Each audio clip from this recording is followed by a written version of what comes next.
The Autobiography of Martin Luther King Jr., edited by Clayborne Carson. Picture this. It's past midnight. A single coffee pot sits on a kitchen table, barely cutting through the chill in the room. A man sits alone, head buried in his hands, carrying the weight of 50,000 people on his 26-year-old shoulders. He's supposed to be a leader, a pillar of strength, but right now, in this quiet moment, he's absolutely terrified.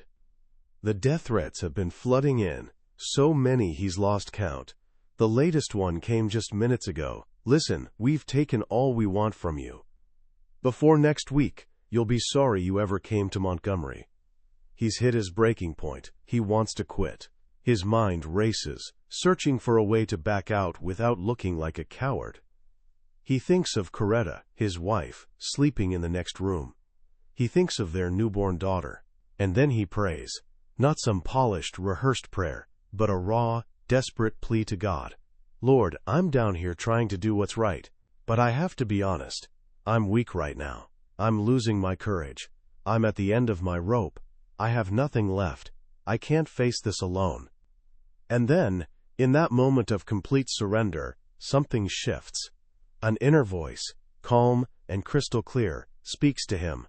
Martin Luther, stand up for righteousness. Stand up for justice. Stand up for truth, and I will be with you, even until the end of the world. In an instant, his fears melt away. His uncertainty vanishes. He's ready to face anything.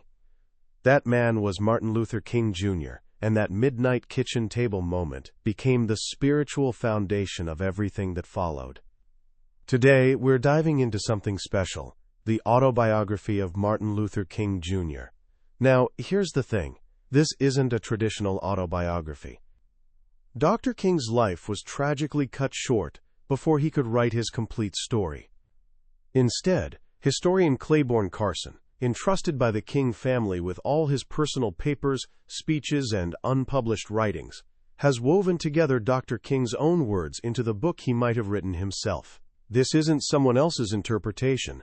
This is as close as we can get to hearing him tell his own story.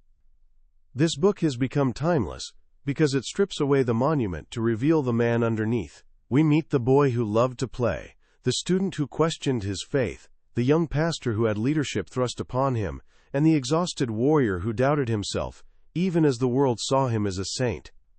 By the end of our time together, you'll understand the crucible that forged his soul. You'll see how his philosophy of nonviolence wasn't some passive wishful thinking, but a sharp strategic weapon built from history's greatest thinkers. And most importantly, you'll discover the profound, unshakable faith that allowed an ordinary man to find the courage to change the world. This is the story of how Martin Luther King Jr. became the man who could lead a revolution, starting from that quiet moment of doubt at his kitchen table. Our story doesn't begin in the halls of power, but on the quiet, tree-lined Auburn Avenue in Atlanta, Georgia. This was Martin's world. He grew up wrapped in the warm embrace of the church, which he called his second home.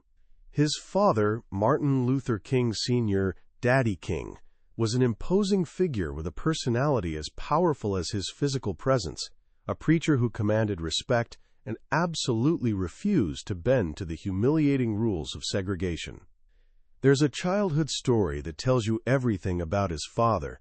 They walked into a shoe store and sat in the first available seats at the front. A young white clerk politely told them they'd need to move to the seats in the back. Daddy King's response was firm. "There's nothing wrong with these seats. We're quite comfortable here." When the clerk insisted, his father took young Martin by the hand and walked straight out, muttering, "I don't care how long I have to live with this system, I will never accept it." That lesson, the refusal to accept injustice, was burned into Martin's soul. His mother, Alberta Williams King, was the gentle balance to his father's fire. She was soft-spoken and warm, and she had the impossible task of explaining the cruel logic of racism to a small child. When Martin was just 6, his best friend, a white boy whose father owned a store across the street, suddenly told him they couldn't play together anymore. His father had demanded it. The shock was immense. That night at dinner, his parents explained the reality of segregation. Martin recalled, "From that moment on, I was determined to hate every white person." His parents taught him it was his Christian duty to love, but the question burned in his young mind, how could I love a race of people who hated me? This question would become one of the central struggles of his life. He witnessed the ugliness of the system everywhere. He remembered being slapped by a white woman in a downtown store for accidentally stepping on her foot. He remembered having to stand on a crowded bus while empty seats in the white section up front mocked him. He said to himself, "One of these days, I'm going to put my body up there, where my mind is." The angriest moment, he said, came on a bus ride home from an oratorical contest in Dublin, Georgia. He was just 14, and ironically, he just won the contest with a speech titled, "The Negro and the Constitution." On the way back to Atlanta, the bus driver ordered him and his teacher to give up their seats for white passengers. They didn't move fast enough, and the driver cursed them. Young Martin wanted to resist, but his teacher urged him to obey the law. He stood in the aisle for 90 miles. That night, he said, would never leave his memory. But his worldview wasn't shaped only by bitter experiences. A summer working on a tobacco farm in Connecticut opened his eyes. For the first time, he could go to any restaurant, sit anywhere he wanted. The journey back to the segregated South was jarring. The feeling of the curtain dropping on the dining car, separating him from white passengers, felt like a curtain dropping on his very selfhood. He knew then he could never adjust to it. He entered Morehouse College at just 15 years old. It was at Morehouse, buzzing with intellectual freedom, that he first had frank discussions about race. He was surrounded by professors and leaders, unafraid to challenge the status quo. Here he first read Henry David Thoreau's essay on civil disobedience. The idea of refusing to cooperate with an evil system fascinated him. He read it again and again, becoming convinced that non-cooperation with evil is as much a moral obligation as cooperation with good. But he wasn't yet set on becoming a minister. He'd grown up in the church, but felt embarrassed by the emotionalism he sometimes witnessed, the shouting and stamping. He wondered if religion could be intellectually respectable. His doubts began fading when he encountered men like Dr. Benjamin Mays, Morehouse's president. Here were deeply religious men who were also profound thinkers, fully engaged with the modern world. They showed him what a minister could be. Feeling an inescapable urge to serve humanity, he entered the ministry in his senior year. His quest for an intellectually sound faith led him to Crozier Theological Seminary in Pennsylvania. He dove into the works of great philosophers, from Plato to Locke. But it was Walter Rauschenbusch's Christianity and the Social Crisis that left an indelible mark on his thinking. Rauschenbusch taught him that any religion concerned with human souls must also concern itself with the slums that damn them and the economic conditions that strangle them.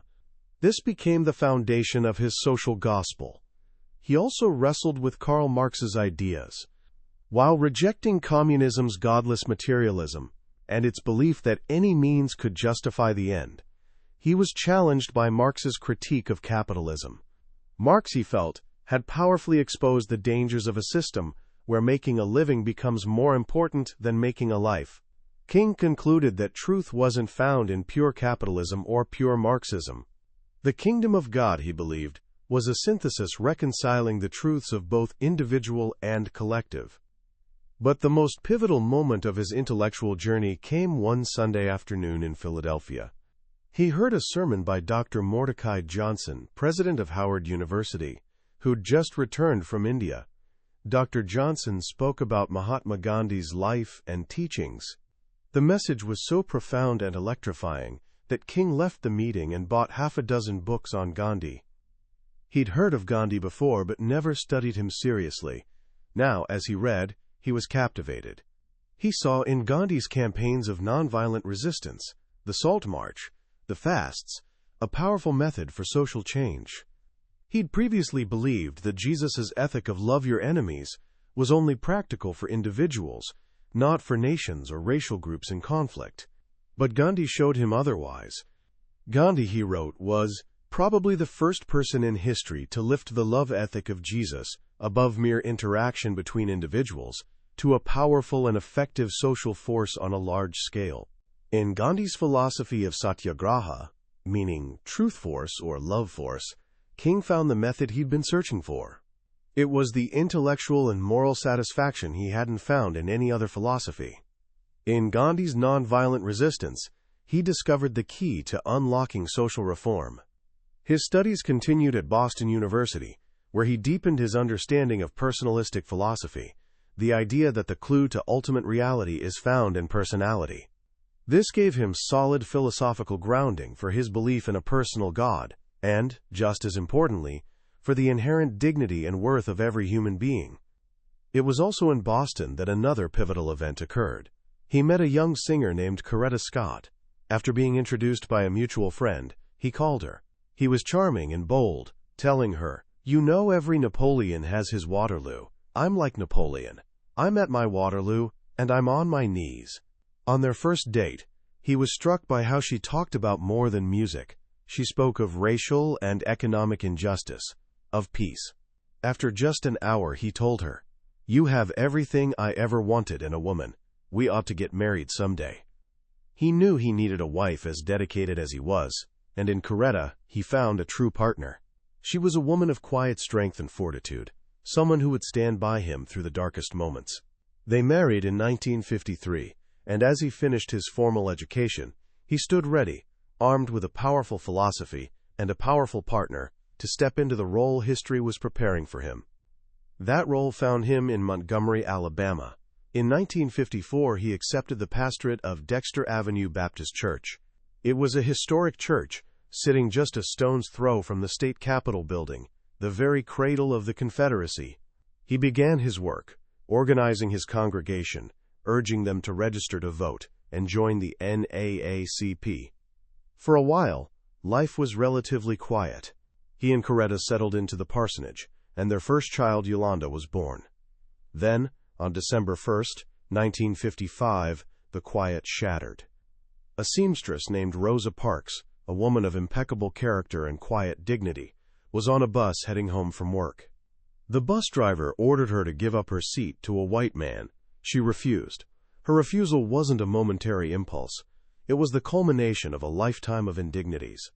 As Dr. King would later write, the cup of endurance runs over, and the human personality cries out, "I can't take it anymore." Rosa Parks was arrested. The news spread like wildfire through the black community. E.D. Nixon, a veteran civil rights activist, called the young Dr. King. "We have taken this type of thing too long," he said, his voice trembling. "I feel the time has come to boycott the buses." King agreed. That night, a meeting of over 40 ministers and civic leaders was held at his church. There was a palpable sense that something extraordinary was about to happen. They decided to call for a one-day bus boycott for Monday, December 5th, the day of Mrs. Parks's trial. 7,000 leaflets were printed and distributed by an army of women and young people. King and Coretta woke before dawn that Monday. A bus stop was right outside their front window. At 6 a.m, the first bus rolled by. It was empty. Then another, and another. All empty. King jumped in his car and drove around the city. He saw no more than 8 black passengers on buses that were normally packed. He wrote, a miracle had taken place. The once dormant and quiescent Negro community was now fully awake. People walked to work, some as far as 12 miles. They took cabs, rode mules, shared rides. But they did not ride the buses. That afternoon, the leaders met again. They formed a new organization, the Montgomery Improvement Association.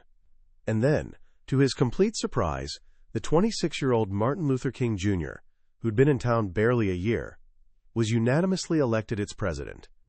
He had only 20 minutes to prepare the most important speech of his life for the mass meeting that evening. Fear gripped him. He felt totally inadequate. So he prayed, asking God to be with him. When he arrived at Holt Street Baptist Church, thousands were packed inside, with thousands more listening on loudspeakers outside. The air was electric. Standing before the crowd without a manuscript, he spoke. He told them of the long history of injustices. He told them they were tired. Tired of being trampled by the iron feet of oppression. Tired of being pushed into the abyss of humiliation. But he also urged them to be Christian in their actions, to balance their righteous anger with the deep principle of love. It was a masterful speech, combining the militant and the moderate. The crowd roared its approval. That night, they voted to continue the boycott indefinitely, until 3 demands were met: courteous treatment by drivers, seating on a first-come, first-served basis, and hiring of black bus drivers on predominantly black routes. The Montgomery Bus Boycott had begun. It would last 381 days. City officials thought it would fizzle out in days. They were wrong. The boycott became a masterclass in community organization. A complex carpool system with 48 dispatch stations and 42 pickup stations was created almost overnight, moving with what even white opponents called military precision. But the struggle took its toll. King and his family were subjected to a barrage of threatening phone calls, 30 to 40 a day. It was during this period he had that profound, transformative experience at his kitchen table, where his faith was tested and ultimately fortified. Just 3 nights later, that faith was tested again. While he was at a mass meeting, a bomb exploded on his front porch. He rushed back to find an angry crowd gathering, some armed. Nonviolence was on the verge of collapsing into violence. But King, after making sure Coretta and their baby were safe, walked onto his shattered porch and calmed the crowd. "We believe in law and order," he told them. "Don't get your weapons. He who lives by the sword will perish by the sword. We want to love our enemies." It was an incredible display of grace under fire. The opposition tried everything to break the movement. They spread false rumors, tried to divide the leadership, began mass arrests using an old anti-boycott law. King himself was among the 100 indicted. He was tried, convicted, and fined. But instead of fear, the arrests sparked pride. He wrote, "A once fear-ridden people had been transformed. Those who had previously trembled before the law were now proud to be arrested for the cause of freedom." Finally, after more than a year of tired feet but determined souls, victory came. On November 13, 1956, the United States Supreme Court declared Alabama's laws requiring bus segregation unconstitutional. The boycott was over. On December 21, 1956, Martin Luther King Jr. boarded the first integrated bus in Montgomery. He chose a seat near the front. Next to him sat Glenn Smiley, a white minister and friend. Montgomery was more than just a victory. It was a psychological turning point. It gave Black Americans a new sense of dignity and destiny, and it gave the movement a new, powerful weapon: mass, nonviolent resistance. The struggle was far from over. It was just expanding. In 1957, King and other leaders formed the Southern Christian Leadership Conference to coordinate nonviolent action across the South. He was becoming a global figure. He traveled to Ghana for its independence celebration, weeping with joy as he saw the new flag of a free African nation rise. The next year, he nearly lost his life when a mentally disturbed woman stabbed him in the chest with a letter opener in Harlem. The blade was so close to his aorta that doctors later told him, "If you had sneezed, you would have drowned in your own blood." While recovering, he received a letter from a young white girl that touched him deeply. She wrote, "I'm simply writing you to say that I'm so happy that you didn't sneeze." It was a reminder of the bonds of common humanity transcending race. In 1959, he made a pilgrimage to India, the land of his great inspiration, Mahatma Gandhi. The trip deepened his commitment to nonviolence, convincing him more than ever that it was the most potent weapon available to oppressed people. The movement was now entering a new, explosive phase, led by a new generation. In 1960, the student sit-in movement shattered the placid surface of the South. King supported them, even getting arrested with students at a lunch counter in Atlanta. That arrest had a surprising consequence. He was sentenced to 6 months of hard labor for violating probation on a minor traffic ticket. While in prison, a phone call was made. Presidential candidate John F. Kennedy called Coretta to express his concern. His brother, Robert Kennedy, called the judge. King was released. That phone call, many believe, swung the incredibly close 1960 election, delivering the black vote to Kennedy. The movement pressed on. But in Albany, Georgia in 1961, they learned a hard lesson. They protested against segregation in general and achieved very little. King called it a failure, but a valuable one. They learned from their mistakes, realizing they needed to focus their protests on a single, symbolic target. That target would be Birmingham, Alabama. Birmingham in 1963 was, in King's words, the most segregated city in America. It was ruled by notorious Commissioner of Public Safety Eugene Bull Connor, a man who prided himself on keeping black people in their place. The SCLC planned a meticulously organized campaign, codenamed Project C for Confrontation. The demonstrations began in April with sit-ins and marches. At first, Connor's police showed restraint. Then the city obtained a court injunction to stop the protests. King and his fellow leaders faced a difficult choice. They'd always preached respect for the law. But this was an unjust law, used to maintain an unjust system. They made an audacious decision. They would disobey the court order. On Good Friday, April 12th, King prepared to lead a march and be arrested. But a crisis hit. The bondsman who'd been bailing out protesters announced he could no longer continue. They were out of money. His advisors begged him not to go to jail.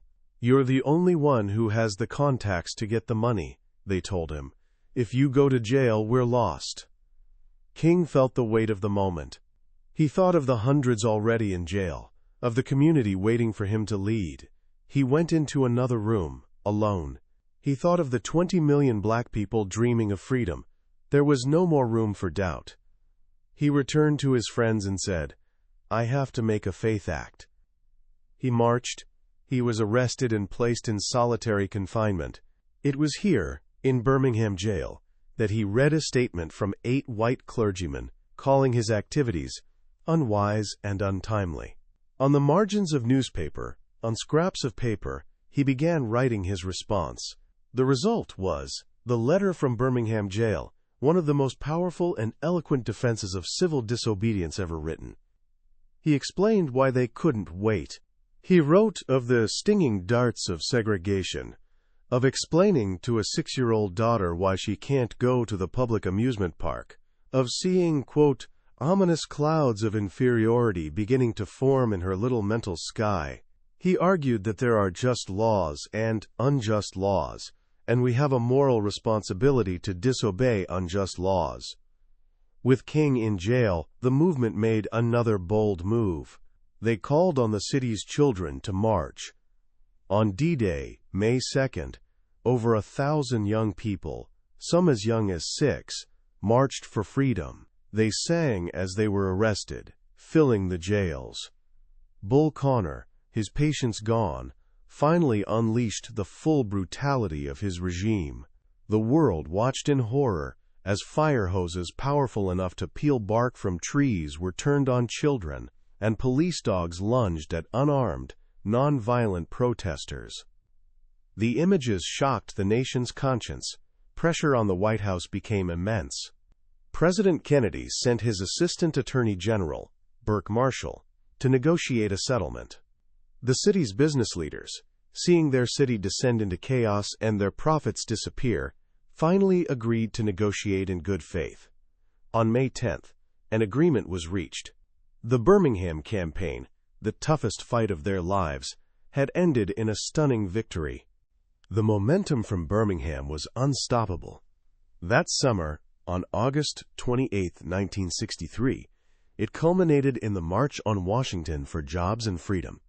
More than 250,000 people, black and white, gathered at the Lincoln Memorial in a majestic display of unity. It was here, at the day's climax, that Dr. King stepped to the podium. He started reading his prepared speech, but then, swept up by the spirit of the moment, he put his notes aside and began to preach. "I have a dream," he thundered, his voice echoing across the National Mall. He dreamed of a day when his 4 little children would be judged not by the color of their skin, but by the content of their character. He dreamed of a day when even in Alabama, little black boys and girls would join hands with little white boys and girls as sisters and brothers. It was a speech that soared into America's soul, a vision of what the nation could and should be. But the dream was soon met with a nightmare. Just 18 days later, a bomb exploded at the 16th Street Baptist Church in Birmingham, killing 4 young girls. The march's joy turned to grief and bitterness. That November, the nation was plunged into mourning with President Kennedy's assassination. The movement, however, pressed on. The next great battleground was Selma, Alabama in 1965, and the issue was the right to vote. In Selma, Sheriff Jim Clark was another Bull Connor, ruling through fear and brutality. When a young man named Jimmy Lee Jackson was killed by a state trooper, the leaders decided to march from Selma to the state capitol in Montgomery. On Sunday, March 7th, marchers led by Hosea Williams and John Lewis were met at the Edmund Pettus Bridge by state troopers. The troopers attacked with clubs and tear gas in a brutal assault that became known as Bloody Sunday. King, who'd been in Atlanta, was horrified. He issued a call for clergy from across the country to come to Selma, and they came. 2 days later, King led another march to the bridge. They knelt, they prayed, and to avoid another bloodbath, they turned back. That night, a white minister from Boston named James Reeb, who'd answered the call, was beaten to death by white thugs. The nation was outraged. President Lyndon Johnson, a Southerner himself, went before Congress and the nation. In an astonishing moment, he adopted the movement's anthem. "Their cause must be our cause too," he said, "and we shall overcome." He called for a strong voting rights bill. Under federal troop protection, the march to Montgomery finally began on March 21st. 5 days later, standing on the Alabama Capitol steps where Jefferson Davis had been sworn in as President of the Confederacy, Martin Luther King Jr. spoke to a crowd of 25,000. He looked out at the sea of faces and asked the question on everyone's mind, "How long will it take?" And he answered with a thunderous refrain, "How long? Not long." Because the arc of the moral universe is long, but it bends toward justice. That August, President Johnson signed the Voting Rights Act of 1965 into law. It was another monumental victory. But just as the movement was achieving its greatest triumphs in the South, new fires were erupting in the North. In August 1965, the Watts neighborhood of Los Angeles exploded in a riot of fire and frustration. King rushed to Watts, walking through charred ruins. He was booed by some. He heard a new, angry mood. One young man told him, "We won." King asked what he meant. The man replied, "We made them pay attention to us." King realized that northern ghetto problems, unemployment, slum housing, police brutality, were different and in some ways more complex than the South's legal segregation. In 1966, he moved his own family into a slum apartment in Chicago to launch a campaign to end slums. He led marches for open housing into hostile all-white neighborhoods, facing mobs he said were more hateful than any he'd seen in Mississippi. During this period, a new slogan began echoing through the movement: Black Power. It was born during the Meredith March Against Fear in Mississippi in 1966. King understood the cry of disappointment and need for racial pride fueling the slogan. He believed in black political and economic power, but he argued against the slogan itself, fearing its connotations of violence and separatism would confuse allies, isolate the black community, and give racists an excuse for their hatred. He argued that power was necessary, but power at its best is love implementing the demands of justice. His vision was expanding. He began speaking more forcefully against what he saw as society's 3 great evils: racism, poverty, and war. In 1967, he made the difficult decision to publicly and forcefully condemn the Vietnam War. He called it an enemy of the poor, a cruel manipulation of black and white boys sent to die together for a nation that wouldn't even let them sit together in the same schools. His stance was controversial. He was criticized by newspapers, other civil rights leaders, even the White House. But his conscience wouldn't let him be silent. His final great crusade was to be a poor people's campaign. The plan was to bring an army of the disinherited, black, white, Native American, Hispanic, to Washington, D.C., to camp out, to engage in massive civil disobedience until the government addressed America's poverty crisis. It was on a detour from that campaign that he went to Memphis, Tennessee in March 1968. He'd come to support 300 black sanitation workers on strike for better wages and basic human dignity. On the night of April 3rd, a storm was raging in Memphis. King was tired, felt unwell, and didn't want to speak. But people were waiting for him. He went to the Mason Temple and delivered what would be his final, prophetic speech. He talked about the long journey of human history. He talked about his own brush with death years before. And then he seemed to look beyond the present moment into the future. "I don't know what will happen now," he said. "We've got some difficult days ahead, but it really doesn't matter with me now. Because I've been to the mountaintop." His voice rose. "And I don't mind. Like anybody, I would like to live a long life, but I'm not concerned about that now. I just want to do God's will, and He's allowed me to go up to the mountain, and I've looked over, and I've seen the promised land. I may not get there with you, but I want you to know tonight that we, as a people, will get to the promised land." The next day, April 4th, 1968, as he stood on the balcony of the Lorraine Motel, Martin Luther King Jr. was assassinated. His dream was unfulfilled.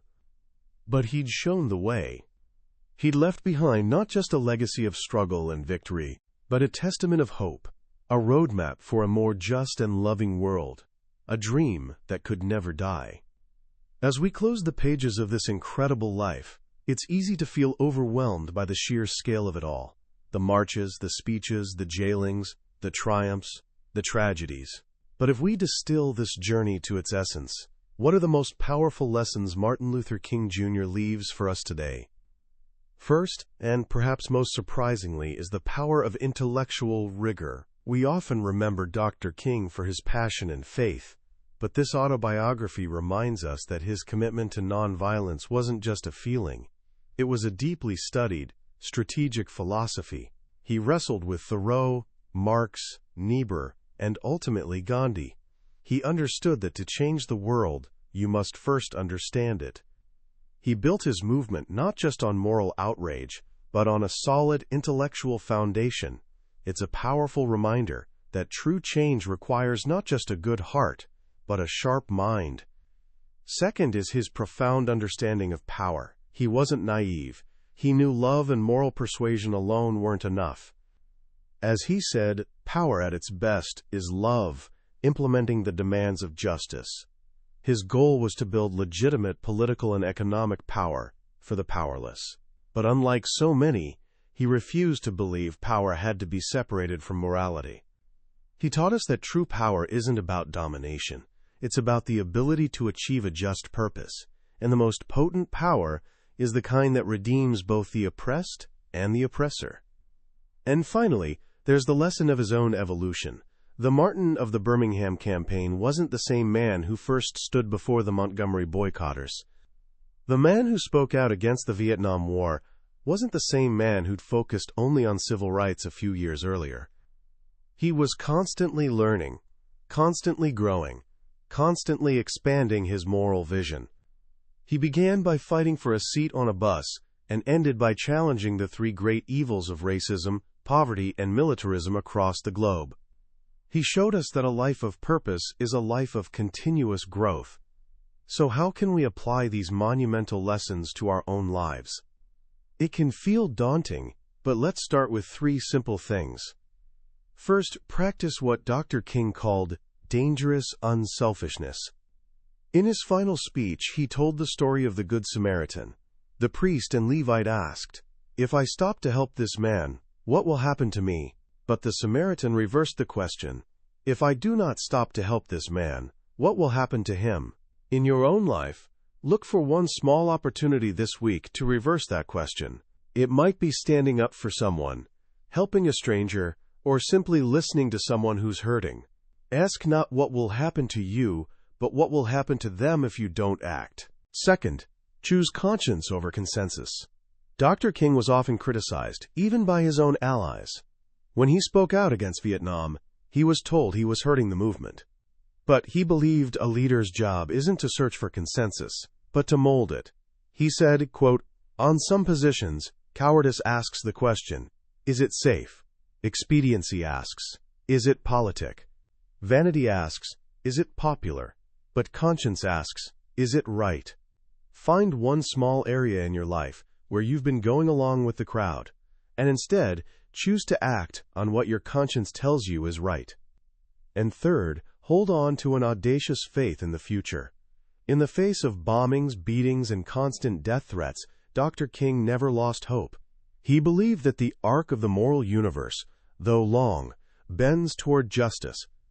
He saw the dream of a better world as an inevitable reality, even if he wouldn't live to see it. Today, when it's so easy to be cynical, his life is a testament to the power of hope. Believe in the possibility of a better world, and then, in your own way, work to build it. That was a summary of the autobiography of Martin Luther King Jr. We've walked through the major milestones of his life today, but I have to be honest with you. A summary can only ever be a map. It can't replace the journey itself. The real power of this book is in the quiet moments, in reading his own words as he works through his doubts, his fears, and his unwavering faith. This summary is here to show you what awaits in the book's pages. If anything we've talked about has sparked something in you, I encourage you to pick up a copy. Reading his story isn't just learning about history. It's an experience that can genuinely change the way you see the world and your own place in it. You can find a link to the book in the description below. Also, if you found this journey valuable, please take a moment to hit that like button and subscribe to Billionaire's Bookshelf. It helps us reach more people and ensures you won't miss our next exploration into another life-changing book. Let's keep learning and growing together.